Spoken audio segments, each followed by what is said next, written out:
Bonjour tout le monde, bienvenue sur Entrée de Live où on va s'attaquer au top 3 des meilleurs films de l'année 2020.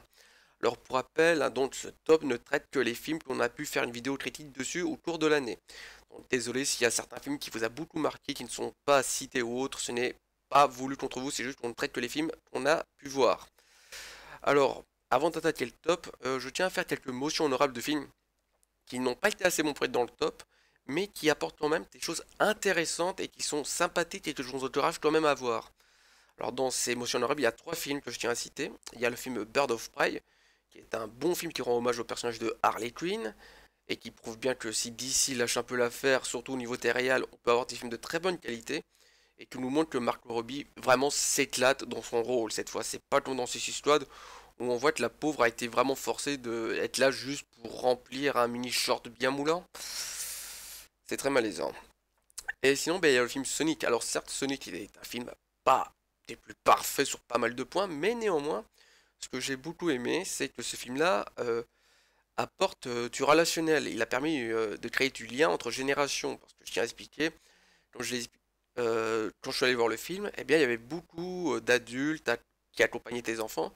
Et à la fin du film, il y avait beaucoup de ces enfants qui ont adoré le film, hein, bien évidemment, et qui étaient en mode, s'il te plaît, papa, maman, tonton, ce que tu veux, est-ce qu'on pourrait jouer ensemble à Sonic une fois à la maison, gna gna gna. Désolé, je résume beaucoup, mais voilà, je trouvais que ça faisait beaucoup de rapprochements relationnels, et ça, j'adore, surtout que, vu les situations actuelles, je pense qu'on a réellement besoin de choses aussi positives, et pour ça, bah, je suis content d'avoir vu ce film-là, et j'encourage les gens à le voir, surtout si vous êtes quelqu'un qui a eu la joie de connaître la période Sega et que vous avez des enfants ou un petit neveu, une petite nièce que vous voulez. Franchement, regardez-le ensemble, vous passerez un très bon moment à ce niveau-là. Et en plus, bah, vous pouvez peut-être redécouvrir et jouer ensemble à Sonic. Et ça, c'est cool, ça vous permet de partager tes moments privilégiés. Donc, franchement, pour ce film-là, je l'encourage à le voir. Et sinon, bah, je tiens, pour dernière motion honorable, à citer le film En Avant, qui est un film avec une superbe histoire et qui traite très bien ses thèmes, qui sont donc le fait de perdre un membre de sa famille et de devoir se reconstruire avec cette perte et devoir surmonter ça, sans parler de toute l'histoire qui est très cool au niveau bah, de ses sketchs, de ses gags, et l'animation est d'une qualité incroyable. Bon, vous me direz, c'est l'équipe qui a fait les films Dragon, mais je tiens quand même à le souligner et je vous encourage vivement à voir ce film-là. Donc voilà pour l'émotion honorable, on va donc pouvoir attaquer le top 3. Alors, en troisième position, eh bien, je tiens à citer Les Nouveaux Mutants, car c'est un film que j'ai choisi, car il tient à lui seul toutes les promesses que Disney n'a pas tenues en 7 ans, quoi, parce que Disney nous promet depuis des années de nous offrir un personnage principal homosexuel, chose qu'il n'a absolument pas tenu du tout, hein. On a quelques personnages secondaires tirés au couteau, et voilà, mais pas plus. Et là, ce film-là nous en offre un, qui est donc le personnage de Daniela, et qui n'est pas juste là pour surfer sur le succès, enfin, la mise en avant de la communauté LGBT, pas du tout. Parce que le personnage, non seulement est certes homosexuel, mais sa relation apporte des choses au personnage qui permettent de se reconstruire, parce que le personnage de Daniela a été totalement détruit par la perte de sa tribu et de sa famille.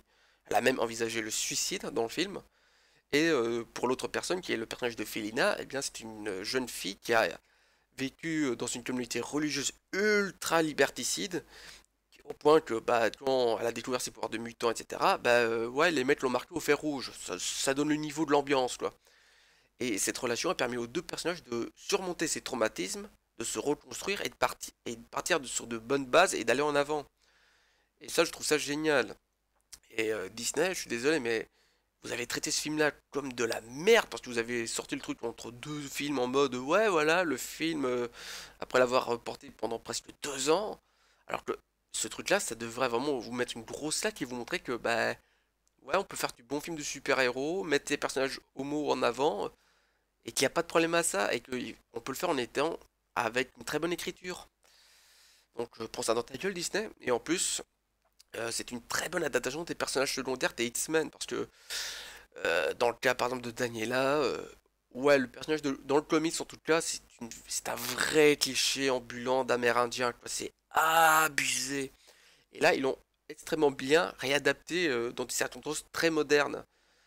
Et ça, c'est cool. Et il y a aussi le personnage de Magic qui est très cool. Et bien entendu, le personnage de Felina que je suis très content de redécouvrir dans ce film. Donc franchement, si vous êtes fan de X-Men et si vous voulez voir ce que ça peut donner pour Petros Dan un peu de mal en termes d'écriture et en termes de personnages de mise en scène, eh bien, on peut avoir des films qui abordent des thèmes un peu à la mode, hein, donc les relations LGBT et tout ça, mais que ça apporte aussi quelque chose au scénario, que ce soit pas juste pour faire le buzz ou pour faire surfer sur une date de succès actuelle, quoi. Donc voilà pour les nouveaux mutants. Alors en deuxième position, je tiens à appeler Antebellum. Alors ce film est l'un de mes gros coups de cœur de l'année 2020, car il maîtrise à merveille son ambiance, ses thématiques et les violences qu'il affiche, ainsi que ses musiques et une parfaite maîtrise de la mise en scène. Parce que par exemple, un très bon exemple de la mise en scène que je cite à chaque fois, c'est la fameuse scène où on voit donc cette magnifique plantation sudiste avec des gens blancs très bien vêtus, très riches, devant un champ magnifique, tout ça, enfin qui pue l'opulence de cette époque. Et dans l'angle inférieur gauche du film, on voit une cabane de crémation où se trouve à l'intérieur un esclave noir totalement brisé, en pleurs face aux horreurs qu'on lui fait subir non-stop. Et pour moi, on pourrait prendre cette scène-là, la mettre en pause. Rien de cette image-là, c'est un parfait message à elle seule euh, de l'horreur de l'esclavage et de l'exploitation humaine qu'on en a fait, quoi. Et rien que pour ça, ce film-là, il m'a mis une belle claque.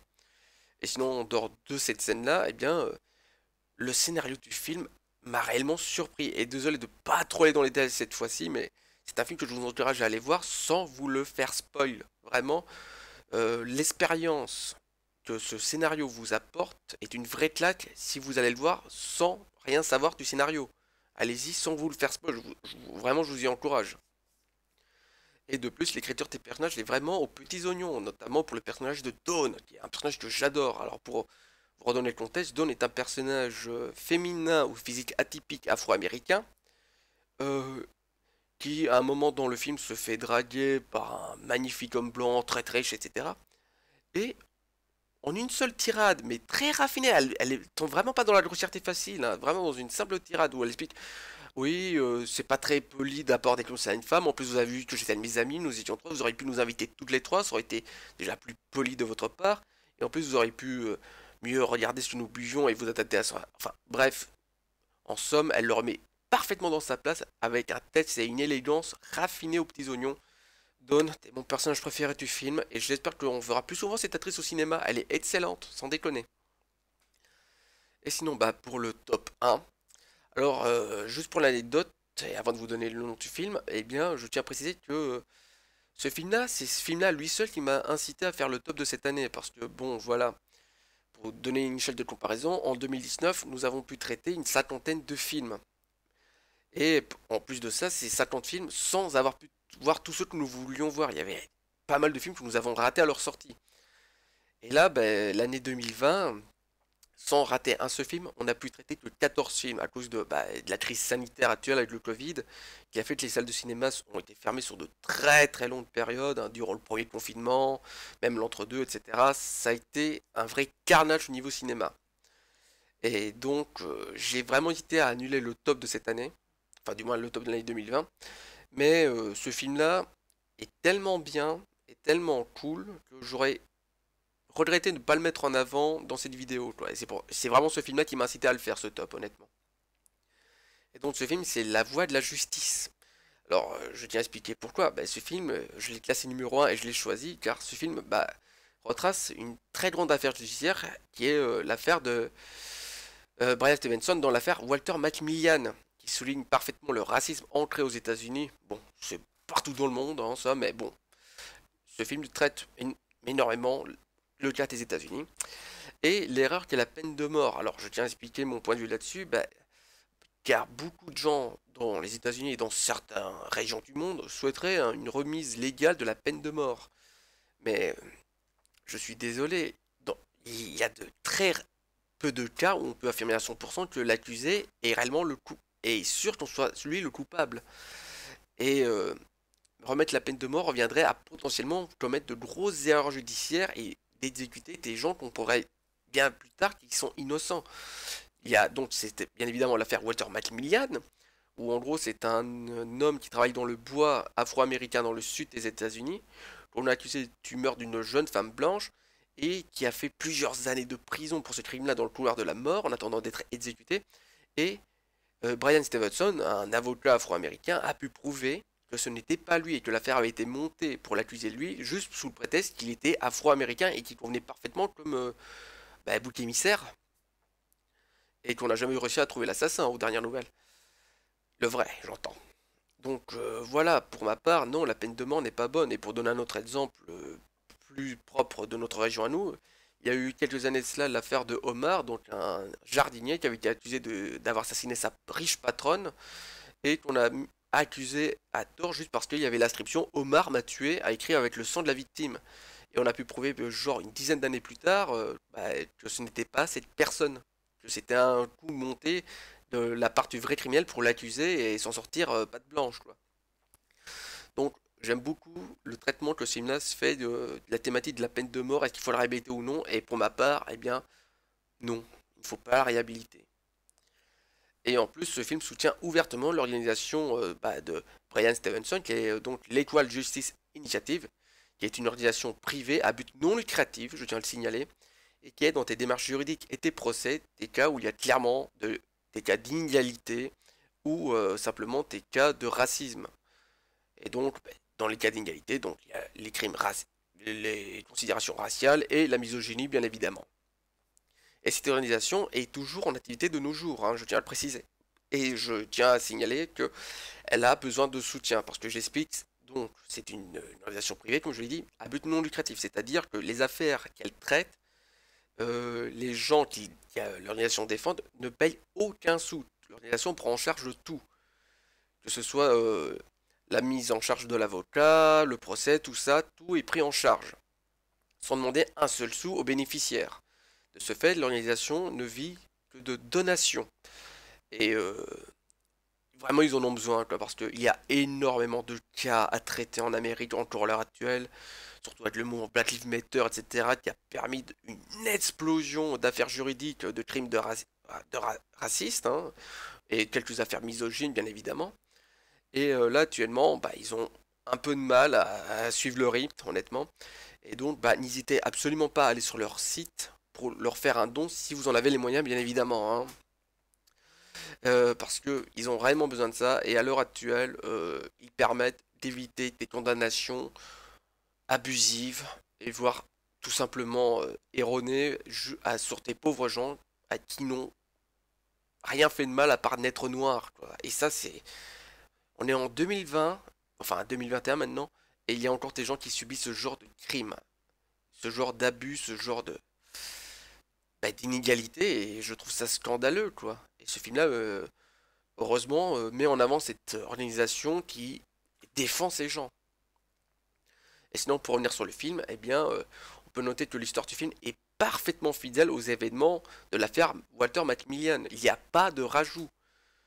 Parce que honnêtement, je croyais qu'il y avait eu des rajouts scénaristiques pour créer du drama, notamment avec le coup, comme je l'avais cité lors de la critique, l'accusé, enfin, le faux témoin qui était un prisonnier blanc, qui je pensais était raciste et qui avait fait un faux témoignage pour avoir des avantages dans sa prison. Et en fait, non, il est aussi victime que Walter, parce qu'en somme, cet homme blanc est un accusé qu'on a obligé à accuser à faux, enfin, en mentant Walter en le torturant psychologiquement, parce que cet homme a peur du feu, à suite d'un traumatisme de l'enfance, et cet homme-là a été mis à côté de la salle de la chaise électrique pour qu'il sente les relents de brûler et de chair cramée, quoi. Et pour le traumatiser, cet homme a été torturé. Il a été torturé pour le forcer à accuser un pauvre homme qui n'avait rien à voir dans cette histoire de meurtre, et qui a été accusé juste parce qu'il est noir. Vous vous rendez compte de la violence et de l'horreur de la chose? Le film nous raconte vraiment la dure réalité de l'époque et qui n'a pas tellement changé au final. Il suffit de voir tout ce qui se passe en Amérique encore à l'heure actuelle. Les crimes raciaux, enfin les accusations raciales, c'est encore de mise. Et il faut lutter contre ça.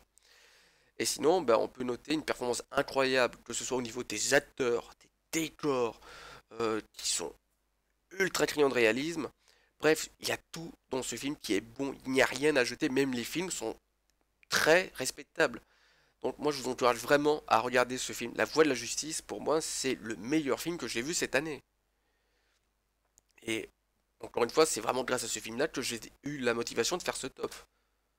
Donc voilà, maintenant, bah, je tiens à vous remercier de l'attention que vous m'avez apporté, du soutien que vous apportez à la chaîne depuis ces 2 années. Et j'espère que, bah voilà, n'hésitez pas à donner vos commentaires et vos avis. Alors, comme d'habitude, juste soyez respectueux et constructifs, hein, ne faites pas juste «Ah, mais c'est de la merde!» Parce que franchement, tes commentaires comme ça et juste haineux, voilà, moi personnellement, ça me touche pas du tout et ça n'apporte rien dans le débat, quoi. Donc, si vous voulez être négatif, pas de problème, je respecte parfaitement que vous n'aimiez pas mes choix. Juste, soyez constructifs dans vos propos. Et n'hésitez pas à aller sur le site donc, de l'organisation Equal Justice Initiative et à faire un don si vous en êtes dans.